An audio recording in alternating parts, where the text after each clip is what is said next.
Well, welcome everybody to our Canadian BSSM Alumni meeting tonight. It's awesome to see you guys here, and I'm sure we'll have a few latecomers. Tonight we have Jason Vallotton with us, and so I'm sure you guys have all had some interaction with Jason while you're at school, either hearing him from the front or if you interned with him, and how Jason is focused on does a ton of stuff with emotional health, with inner healing, healing people's emotions. And so it's going to be really awesome to hear from him tonight. So Jason, welcome to our Canadian alumni call tonight. Yeah, man. Thanks so much for having me. It's so good to see you guys. Yeah, awesome. Well, so we had, like I shared a little bit before, we had a bunch of questions beforehand. And so probably the biggest one, the most common one, had to do with emotional health and trauma, and how do you deal with some of those more serious things, like one person mentioned a child who's an addict, and another person a parent who's an addict, even suicidal thoughts or tendencies. How do you approach people with more serious issues like that? Yeah, when it comes to trauma, man, I think that for starters, just even in my time, like my day and age, trauma has become more real and understood than I think even than when I was a kid. Maybe it's just that I'm older and more aware of it. But there's a lot of people running around with trauma from all different kinds of stuff. Could be sexual abuse, could be grew up in a home with a abusive parent, could be from war, things like that. And I'm always of the belief, sorry, you guys are going to hear my dogs bark, of the belief that you should get an expert when you're dealing with something like trauma. You want to get experts to help out and not try and tackle that on your own, or even just from a book if you can help it. So somebody like Yvonne at the Transformation Center here in Reading is awesome. There's a lot of people that are decent at trauma. My friend Margaret Nagibb's good at trauma. But really, yeah, the mistake I see people making in the area of trauma specifically is they just choose to live with it forever. And or they try and take some weird approach. It just takes so long, and it's often more traumatic. Because if you dive into something like trauma and you don't get good results, you're not going to want to ever do it again. It's not like trying to ride a bike. It's crazy. It's swimming with sharks in a carrying meat around or something. I don't know. So that's my thoughts on trauma. Get an expert. Save your money to get an expert. If you have trauma, you've probably had it for a long time. Save a couple $1,000s to take yourself all the way through it if you have to, but get professional help. So with that, can I ask? So someone, you've been trained or grown in your ability to help people with trauma yourself. So when someone comes to you, at what point is it like, do you feel when someone's talking to you like, oh man, I'm not qualified for this. they need to see someone professional. And how do you do that in a loving way that's not offensive to them, right? That's like, oh, you think I need more help than you can offer? You know what I mean? Yeah, I will say, I'm not awesome at trauma. I have enough understanding of trauma to go, oh, that's trauma. Let's tag and have somebody take over with that. Again, trauma is something, if somebody really has trauma, they're having nightmares at night, they are triggering really bad to the point where they're getting stuck in the past. They're living life today as if they were in the past. It could show up like in their sex life, for instance. They have a very, very hard time accepting their partner or their spouse, triggering during sex. I mean, there's just tons of different examples of somebody dealing with trauma. For me, I just think like it's not an area that I've been properly trained nor want the proper training to do. Therefore, if I'm noticing, so if I'm working with a client and I haven't got breakthrough, nor do I see a clear path for myself to get them to breakthrough, they need somebody else.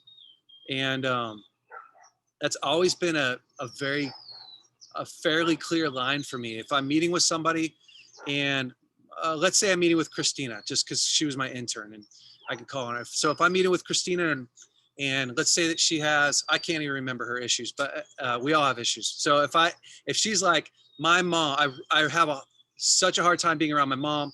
I have panic attacks when I'm around my mom. I'll work on as much of that as, especially if she tells me her story, you know, I feel really powerless. I'll start working on, okay, let's help you feel powerful. Let's change the way you think around there. Let's instead of anticipating something negative happening, let's do all the cognitive therapy, all the good thinking that you can. When it comes to the extra steps of how do I heal the trauma from my past, tag somebody else.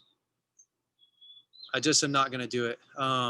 So I think that there's a really fine line, you know, when we're learning a new tool, we should learn a new tool with somebody or on a willing participant.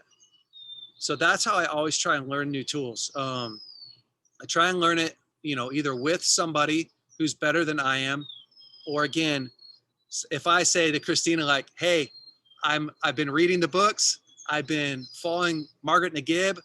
You mind if I just try this couple little tools? If it doesn't work, I'll get you in to see Margaret. Yeah, no problem. Okay, that's a fair place to start if we have mutual trust. But the key there is the openness and the honesty between her and I, of me being able to say, are you willing to put yourself through this trial run? And sometimes it's not a big deal. And other times it's like, man, I've been through so much. No. So I'm always very, you know, if I'm not on it, if I don't feel open enough to tell my client that's where we're at, I shouldn't be practicing that tool on them. If that makes sense. Because trauma is something that it's not like boundaries. If you mess up the trauma stuff, it's so unfun, you know, so unfun. Depression and anxiety that comes from it can be so dark. So yeah, hopefully that answers the question. Yeah, that's great. Christina, did you have the next one there? Yeah, and I think we'll probably pop around a little bit like popcorn, Jay, but I know you're fine with that. So yeah, I don't care. Yeah.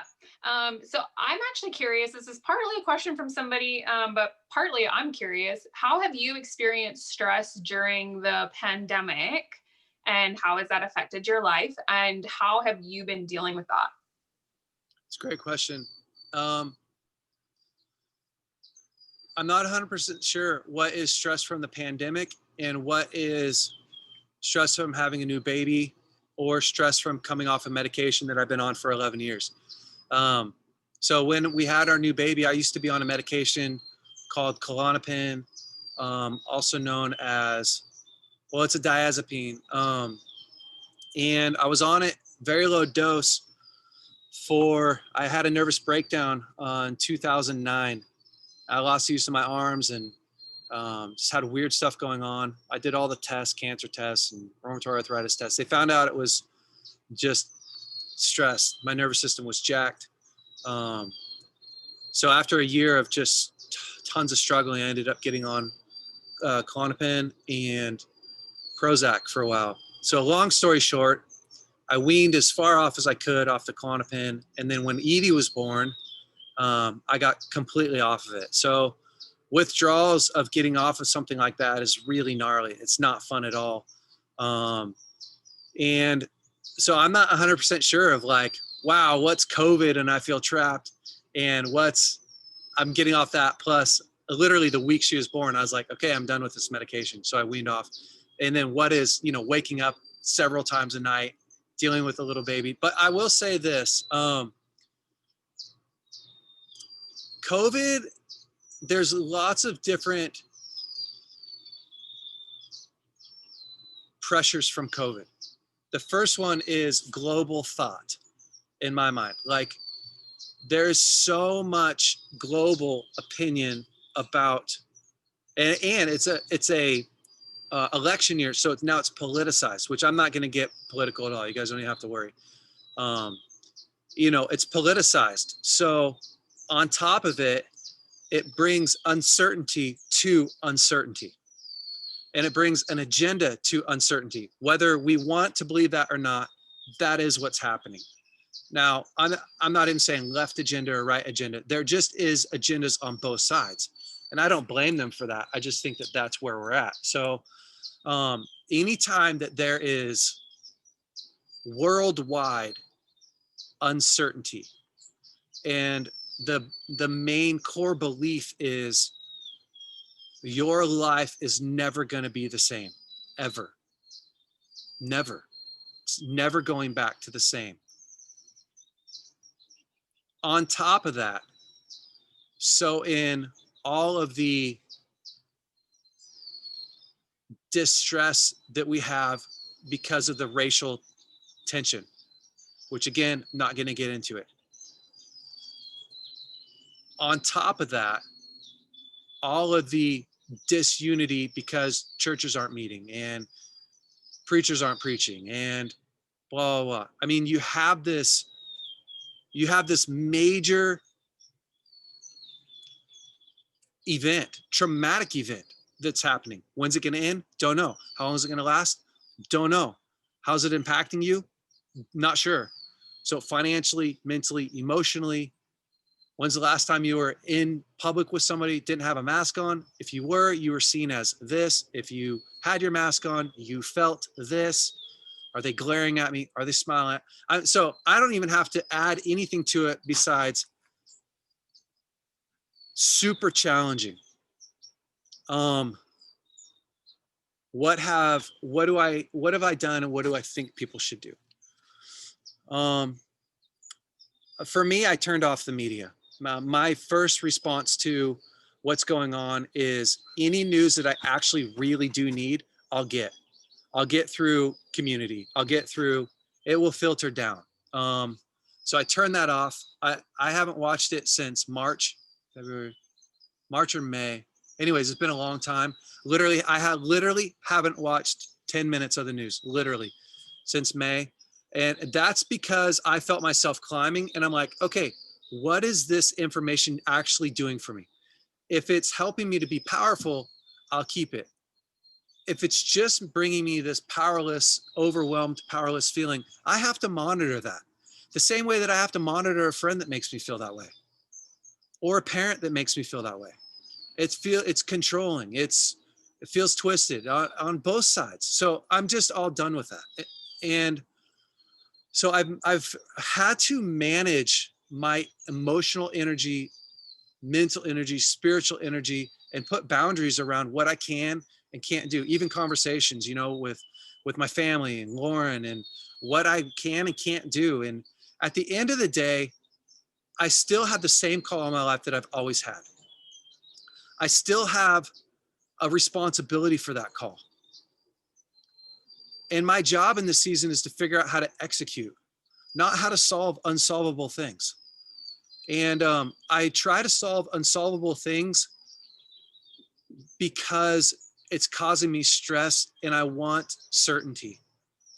Sometimes the only thing that we can be certain of is that there's not going to be certainty. Therefore, I have to be able to make as much certain in my world as possible. So I'm not wasting time and energy. So I'm also changing the perspective on, what do I feel like the season is with God? And it's just all been a huge challenge. So for me, it's just tons of boundaries and managing in that. When I get hopeless, processing with hopeful people. When I feel hopeful, how much am I supposed to do today? How much do I give? do I take the Zoom call? You know, I turned down today I turned down a podcast. I'm like, I just don't feel like doing it. I don't feel like it. It's energy going out. What's it going to give me in return? Just managing it all. So hopefully that helps. Yeah, and it sounds too, I know when I was with you too, we talked a lot about awareness of what you're actually feeling and being able to identify those needs. You touched on a whole bunch of different things there. And I know you've got some super great talks on YouTube that people can follow up with. So Chris, did you have another question for Jay?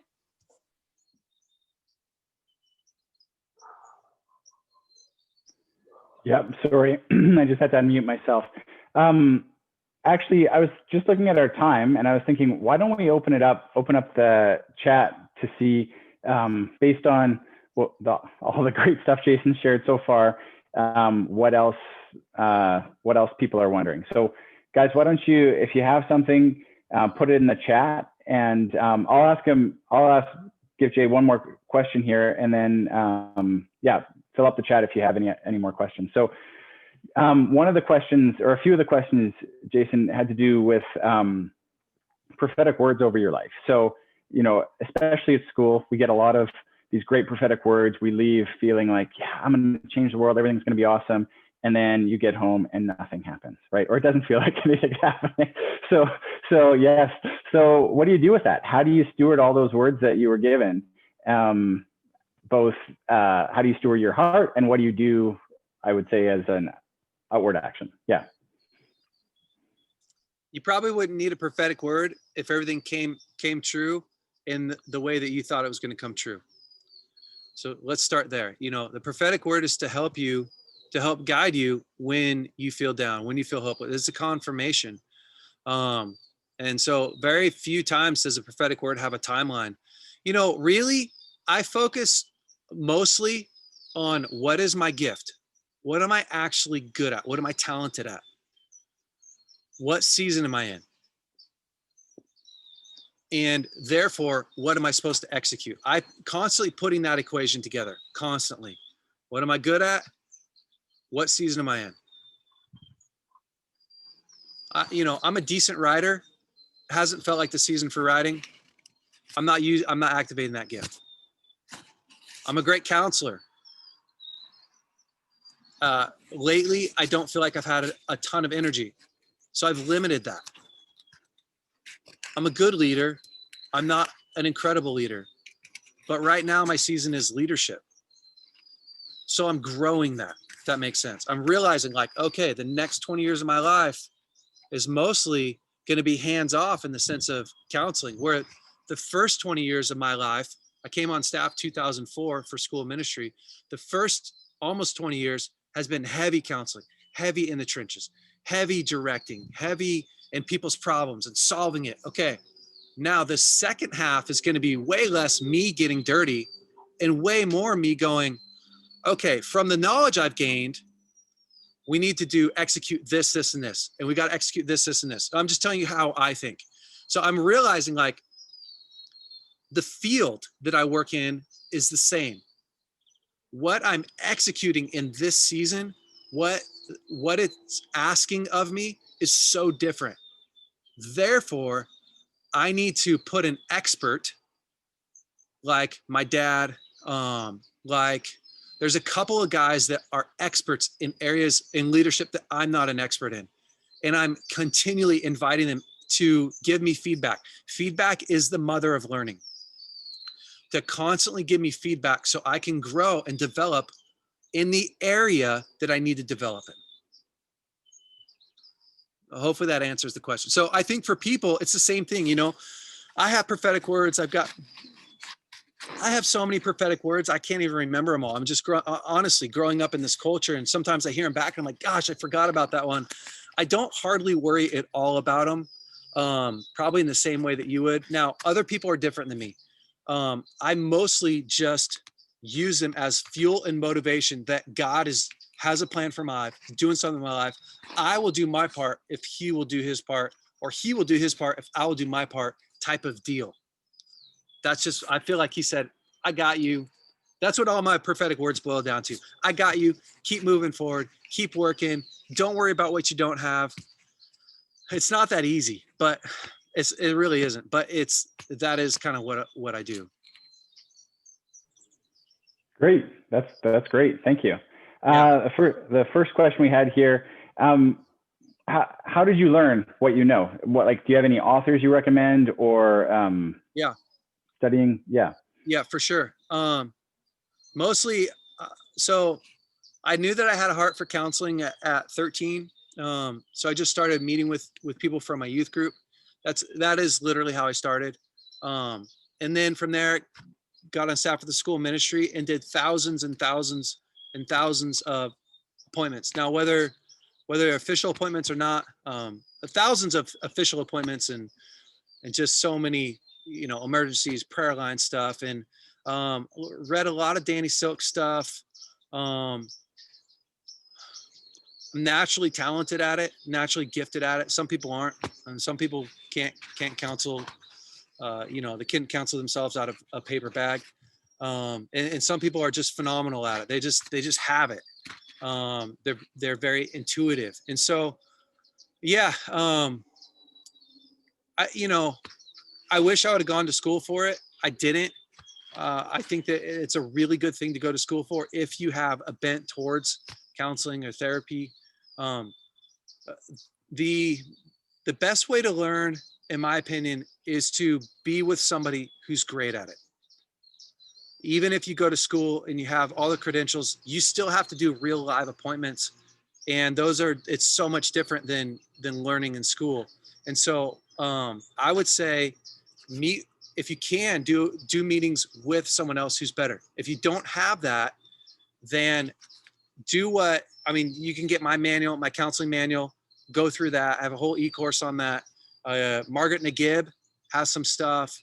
Danny Silk has lots of stuff, but you have to do appointments. You have to do tons of them. And, most of the appointments that I've ever done, you got to do tons of free appointments, just tons of them, tons and tons and tons and tons of them, while practicing the tools. Get the boundaries book, practice boundaries, and just practice one skill at a time. That's how I learned. Serving, lots of serving. Yep. Yeah, that's good. That's really good. Let me see here. This is a fun one, an interesting one. How do you handle family dynamics with introverts loving being home and extroverts wanting the previous lifestyle? I'm guessing pre-COVID. Incredible dilemma. That's not easy to resolve. Yeah, if it's husband and wife, that's a little different. They need to talk through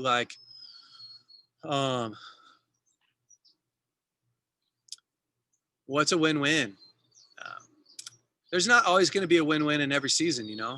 Wintertime, the person that loves snow in your family is like stoked that it's snowing, and the person that hates snow is, that loves water skiing is like, man, I just think that when we're in a season like we are right now, we have to focus on what we can do, not what you can't do, because there's a million things that you can't do, and everybody loves their normal. Everybody. So I think that the dilemma is, can you understand somebody who's different than you? Can you validate their pain? So much so that you get in their corner. So the introvert, don't try and make everyone in your family an introvert. Don't try and do stuff like, well, it's awesome. You guys just need to pick up a new hobby.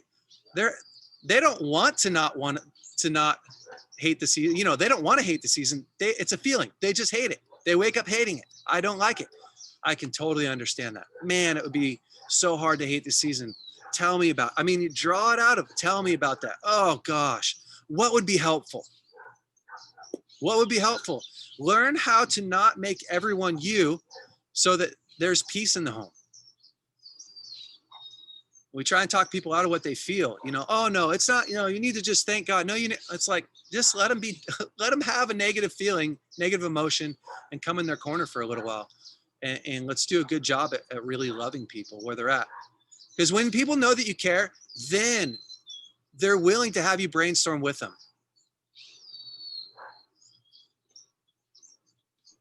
Yeah, I fully agree with that. I do coaching, and I can't tell you how many people people have said just to have someone listen without judgment is huge for them, because usually we all listen with recommendations, right, and our advice. And so that's awesome. That's very, very good advice.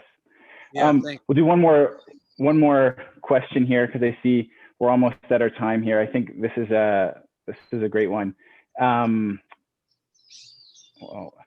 now it just moved. Could you speak to the benefits and limitations of inner healing? What forms of inner healing have you found most helpful? Yeah, all sorts. So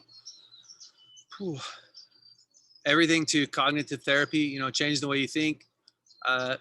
Man, sometimes there's nothing more powerful than that, even asking somebody like, what would happen if you didn't have that thought? Gosh, everything's going to hell. What would happen if you didn't have that thought? What if everything's not going to hell? What if things just feel a little bit different than what they felt? What if you asked yourself, what's the adventure in this season? What can I learn from this season? So just something as small as that, you're like, wow, that's a profound impact on somebody. To, a marriage and family therapy. I just have seen so many families changed and different to, and I don't know if I'm answering the question. What forms have you found most helpful? So many forms to, EMDR. Seen lots of people get a lot of breakthrough from trauma with EMDR, and psychology. The first part of the question too is where have you found inner healing's limits? So what I'm guessing they're looking at is, if there's a more serious situation, when do you recommend something different? Yeah. Here's my thing is, let's say you're depressed. You have lots of depression and anxiety. You're going to need cognitive therapy regardless. You're going to have to change the way you think. It doesn't matter what you do. The other question is, if you've had it your whole entire life, is it chemical? Do you have a chemical imbalance? Because it almost doesn't matter how much, on one hand, it's like, doesn't matter how much cognitive therapy you do. If you have low to no serotonin in your brain, you can't hardly think your way out of that hole. On the flip side, if you just take medication, so let's say you get on Lexapro, super common, take low doses of it. If you get on Lexapro, that alone isn't going to pull you out of the hole. It'll make it a fair fight. Either that, or you have to take so much that you can't feel, if that makes sense. It's so much that your range of emotion is so low. So, I think there's lots of limitations with any sort of, I just see lots of limitations. Mostly it's around people not wanting to do the effort, the work, with marriage counseling. There's limitations to how good is the advice, and usually how good of students do we have? Most people aren't great students. They're just not. I mean, look at your life, look at my life. We do things that are inconvenient until it's convenient, and then we don't do them anymore. I'm talking about myself. So I just want to be done with whatever I'm feeling that's not good. And so, I really think that when it comes to medical issues, when it really is a hormonal imbalance, chemical imbalance, a gut issue, something of that nature, and you just try and fix it spiritually or through changing the way you think or something like that, it doesn't usually work very well. And that you're struggling with something like that. I mean, go get blood tests and all that stuff. That's what I do. And I had some anxiety, quite a bit of anxiety during COVID. And I have a psychologist who I love. She's awesome. I see her and I test my thyroid. I test my hormones just to make sure, am I low on testosterone? Because you can't think your way into testosterone. It doesn't happen. And I'm 40. So at 40, it wouldn't be out of the ballpark to think, oh, maybe I'm low. So I just see people that are so stuck on one way or the other. And I'm just like, man, we are so complex. Do the easiest, fix it the easiest way possible. So blood tests are cheap and you can fix stuff easy with it. If it's not the problem, then great. So hopefully that answers the question. Yeah, that's. I can answer another question if you want. Sure. Yeah, we booked half an hour, but if you're willing to stay a little bit longer, then that's great. Well, let me just read these really quick. Yeah. So if somebody's not willing to go to rehab, it's game over. You know, for you, you're not going to drag them to rehab. It's sad, but they have to want to do it. And even if their motivation is to get their family back, they still have to want to do it. It's very, very hard. Areas seem to be so much work: family, marriage, work, spiritual self. Can't seem to grasp how you start with what you seem to sabotage everything, do nothing. Why? Okay. If you know that you have patterns of self-sabotage and you're just sabotaging, let's see.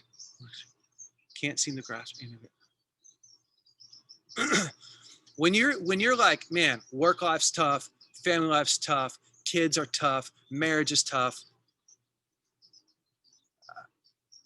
What is the most important thing that's bleeding right now?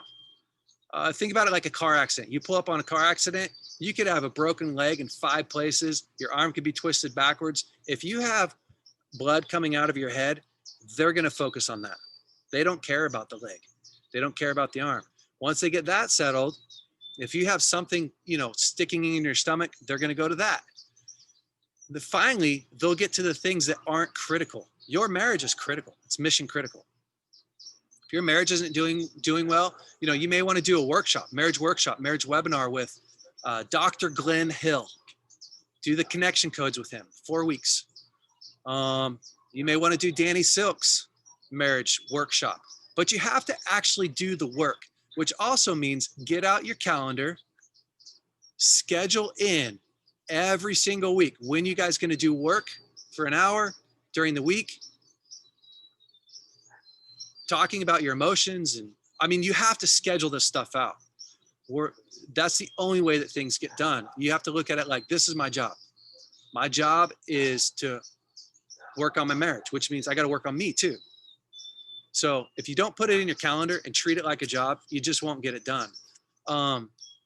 Then from there, maybe you're like, man, my job's the next most important thing because without work, I can't even feed the family. So, what needs to change at your work? And maybe you don't know. Maybe you're like, man, I feel like I'm sabotaging my work or I'm sabotaging my marriage. Maybe you need to do Dr. Glenn Hill's or Danny's, and maybe you need to get a counselor that can help you, that can give you some feedback so that you can grow. But most of us, because most of us have such a hard time getting feedback, people can't give us feedback. So you're going to have to change the way that you ask for feedback and take feedback, and which would be probably the challenge in the season. Like, I don't do good with feedback, or maybe you do. Maybe you do great at feedback, but you don't do great at the work side of it. You're going to have to figure out, like, why is your life not going well? And what do you have to change in order for your life to go well? It might be getting dark here. Sorry. If that's the case, make some mental notes of it, get in your calendar and begin to plan out how you're going to rock at life. No one has a life of success that didn't actually do this small stuff. I know lots of people that have a moment of success, but not a whole life of success. So hold on, my computer's dying.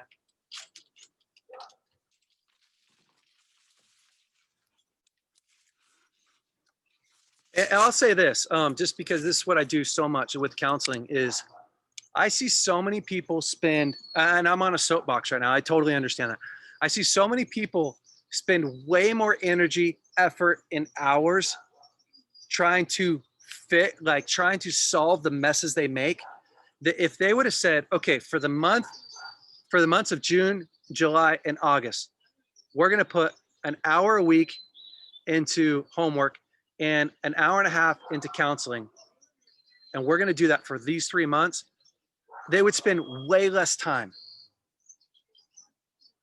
way less energy, way less effort. Plus they would have hope and momentum from feeling good. We are taking care of our marriage than they ever would if they don't solve it. Instead, they spend 5-10 years grinding through the same issues. So same with kids and same with work. Just block out months of the year that you're going to hammer down, grind, whether you want to or not. And you're going to have to write yourself notes like, it doesn't matter what I feel today. I got to do the work, because you're going to pay one way or another. You're going to pay fixing it, or you're going to pay putting time and effort and energy into it. So it just depends on where you want to pay. Yeah. So I would say that, we're going to pay. It's like divorce. People don't put time and effort and energy into their marriage, and then they get a divorce and somehow think that that's going to be freedom. I mean, now you're 3 years working on just getting back to square one. Can I trust somebody again? To do this whole stupid process over again, instead of like, what would happen if we put 3 years into working on a marriage ahead of time before anything ever happened bad? Then now you got all this momentum and you can coast for, the rest of your marriage. You just do little touch ups. So that's my soapbox thought on work and people doing the work. And I'm as lazy as anybody. I'll tell you that. Like, I don't want to do the work as much as anybody. I have all those feelings. Just because I like emotional health doesn't mean I'm like, ooh, every day. I don't. I just put it on the calendar. I just watch so many people's lives go to crap that I'm like, I'm going to do it. I just know I'm going to pay one way or another. I'd rather feel good about the work I'm doing than spend time, effort, and energy just digging myself out of holes all the time. This is stupid. Have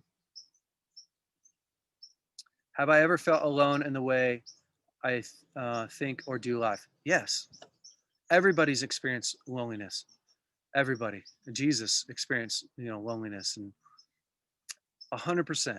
I don't live a life feeling alone, because I don't think that I'm working on something that no one's ever done before. Even if I was, that to me isn't lonely. Do you actually know me? Do you understand my feelings, my emotions, why I work, why the way I think? And mostly, if people don't, it's probably my fault. It's probably my brokenness. I realized the other day, like, I don't always tell my friends how I really think, what's really going on. I just realized I'm so good at listening. I love to listen. And I realized, like, wow, I don't even necessarily try to avoid. I just realized, like, I'm doing that. So, a lot of depression comes from loneliness. And in order to be lonely, you have to, in order to not be lonely, you have to be courageous, and you have to get a tool set, and you got to learn boundaries. And that's a lot of work. So, yeah, it's a lot of work. Anyways, that's awesome. Well, Jason, we so appreciate you taking time to do this tonight. Thank you. Like, this was, so much gold. So yeah, thank you so much. Can we pray for you as a group? Yeah, do it. I'd love it. Yeah.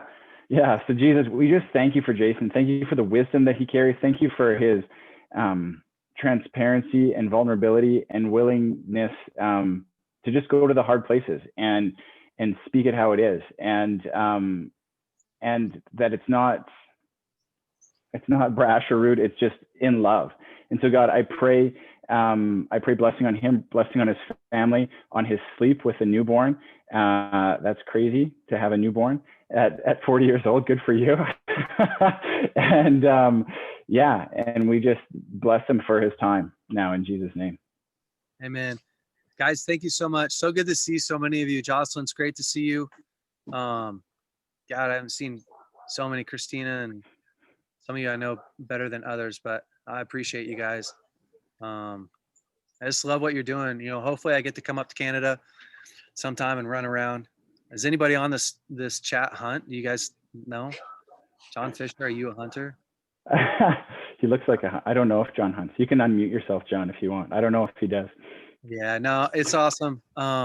It's great to. I don't hunt, but one of my staff does, and he just came back from a successful moose hunt. Gosh, see, that's awesome. That's what I'm talking about. I have lots of friends that hunt. I'm in Saskatchewan, which is